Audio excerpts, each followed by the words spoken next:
శ్రీ గురుభ్యో నమః. జీవిత మాధుర్యం చిన్న కథను తెలుసుకుందాం. మనకు జీవితంలోని మాధుర్యం తెలియాలంటే ఆ జీవితాన్ని అనుభవించాలి, అనుభవంలోనికి తెచ్చుకోవాలి. అప్పుడే మనకు దానిలోని మాధుర్యం తెలుస్తుంది. క్రొత్తగా వివాహమయ్యి క్రొత్త జీవితంలోకి అడుగుపెట్టిన వారికి జీవితం గురించి ఏమీ తెలియదనే చెప్పాలి. ఎందుకంటే వారు అప్పటి వరకు తల్లిదండ్రుల రక్షణలో పెరుగుతారు. వారికి ఏ లోటు లేకుండా పిల్లల్ని తల్లిదండ్రులు చూస్తారు. అలా చదువుకుని పెద్దవారై ఉద్యోగస్తులు అవుతారు. ఆ ఉద్యోగంలోని సాధక బాధలు పూర్తిగా తెలియకుండానే వివాహం చేస్తారు. పుట్టినప్పటి నుండి పిల్లలకు ఎంతో స్వేచ్ఛ ఉంటుంది. పెద్దలు కూడా వారు ఏమడిగినా కాదనకుండా వారి శక్తిని అనుసరించి వారికి సమకూరుస్తారు. చదువు కోసం కొంచెం కష్టపడ్డా వారి స్వేచ్ఛ స్వతంత్రాలు వారికి ఉంటాయి. ఉద్యోగం వచ్చాక వారి పరిస్థితి మారుతుంది. టైంకి ఆఫీసుకు చేరాలి, వర్క్ కొత్త, కొంచెం గజిబిజిగా ఉంటుంది జీవితం. ఈలోగా పెళ్లి చేస్తారు. ఇద్దరు అపరిచితులు, ఎవరి అభిరుచులు వారివి.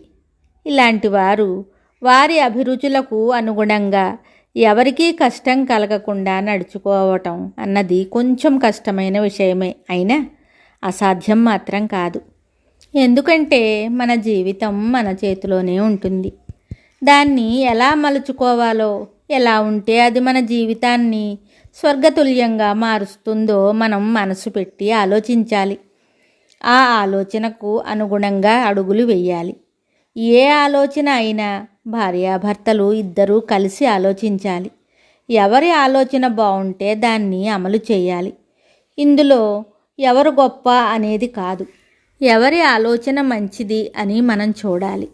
అది మన జీవితానికి ఉపయోగపడాలి. అంతేకాని నేను గొప్ప అని గొడవ పడకూడదు. అది ఇద్దరికీ సంబంధించిన విషయం. ఇద్దరిలో ఎవరికి మంచి ఆలోచన వచ్చినా అది ఇద్దరికీ ఉపయోగపడుతుంది. ఈ విషయం అర్థం చేసుకోవాలి. అలా అర్థం చేసుకుని ఒకరికి ఒకరు సహకరించుకుంటూ ఇద్దరు ఒకే మాటగా ఉంటే ఆ గౌరవం ఇద్దరికీ దక్కుతుంది. ఒక్కోసారి జీవితంలో పొరపాట్లు జరగవచ్చు. వాటిని కూడా ఇద్దరు కూర్చుని విశ్లేషించుకుని అలాంటి పొరపాట్లు మళ్ళీ జరగకుండా చూసుకోవచ్చు. పొరపాటు మానవ సహజం, అవి తిరిగి చేయకుండా చూసుకోవాలి. ఇలా ఒకరి మాటకు ఒకరు విలువ ఇస్తూ జీవితం కొనసాగిస్తేనే మనకు జీవితంలోని మాధుర్యం తెలుస్తుంది. అంతేకాని జీవితాన్ని వ్యాపార వస్తువుగా చూడకూడదు. జీవితం వ్యాపార వస్తువు కాదు. కేవలం డబ్బుతో, వ్యాపార దృక్పథంతో జీవితం గడిపితే జీవితం నిస్సారం అవుతుంది. సారవంతమైన జీవితాన్ని నిస్సారం చేసుకోకూడదు.